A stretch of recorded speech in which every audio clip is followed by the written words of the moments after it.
Hi, I'm Wilhelm. Many of us feel overwhelmed by the constant drip of negative news of wars, refugees, climate change, corruption, pollution, and much more. We think the world is now truly coming to an end. Our most dangerous mental state in these difficult times is despair.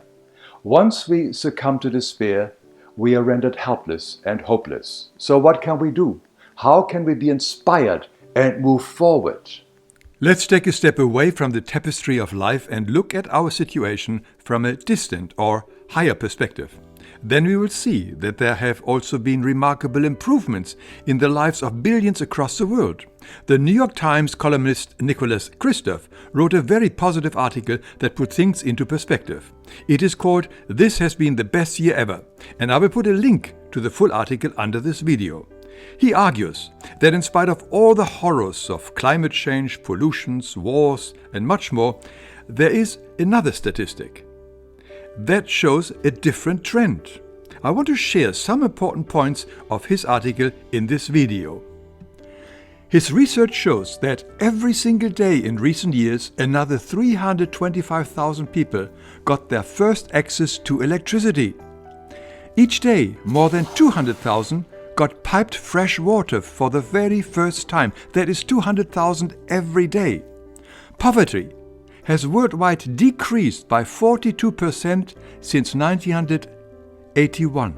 That makes about 170,000 human beings move out of extreme poverty every single day. A half century ago, the majority of the world's population had always been illiterate. Now we are approaching 90% adult literacy. This is an amazing success, and mostly because of education and the empowerment of women. Diseases like polio, leprosy, river blindness and elephantiasis are on the decline, and global efforts have turned the tide on AIDS. Yes, it is still appalling that a child dies somewhere in the world every 6 seconds, writes Kristof. But consider that just a couple of decades ago, a child died every 3 seconds. That is a 50% drop. Max Roser, an Oxford economist, is quoted in the editorial saying, "If you were given the opportunity to choose the time you were born in, it would be pretty risky to choose a time in any of the thousands of generations in the past. Almost everyone lived in poverty. Hunger was widespread and famines common. We are some of the first people in history who have found ways to make progress against these problems.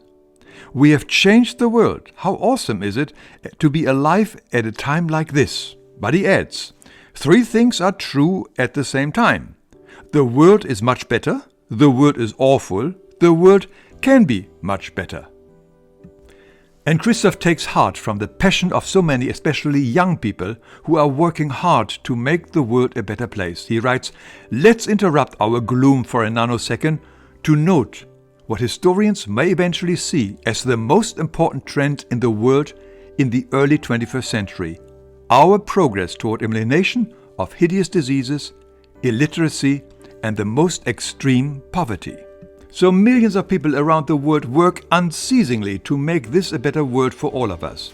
They carry on in spite of all the challenging conditions that our beloved planet goes through, from war, refugees, pollutions, climate change, and many other man-made disasters. They know that as long as we blame others, everything will stay as it is. Nothing will change. Besides, whenever we point a finger at others, 4 fingers are pointing back at us. Most of these dooming and devastating disasters that many people are facing right now have been in the making for generations before us. We can ask ourselves, have we, in our many past lifetimes, made some selfish decisions that have contributed to the present state of the world? And are we still doing this today? To change the world, we have to change first. As we know, the outer world is merely a reflection of what goes on within us.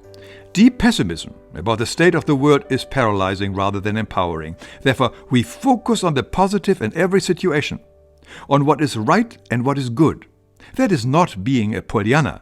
In today's time, that is an indispensable survival tool, because otherwise despair will just leave us hopeless and helpless.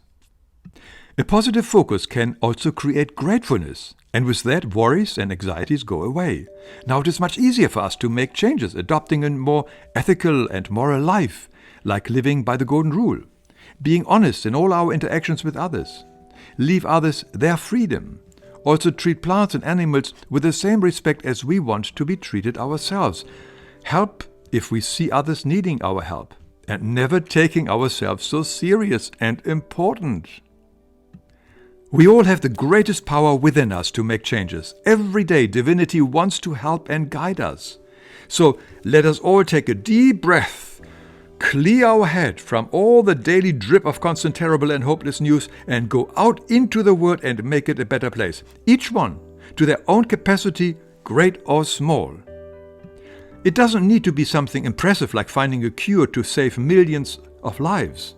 No, love is not impressed by numbers, only our ego is. The small steps done in love are as important as the big ones. All God asks us to do is to love, nothing else. Sounds simple, but that is the essence of our purpose here on life. And the solution to absolutely everything. The message is love, nothing else.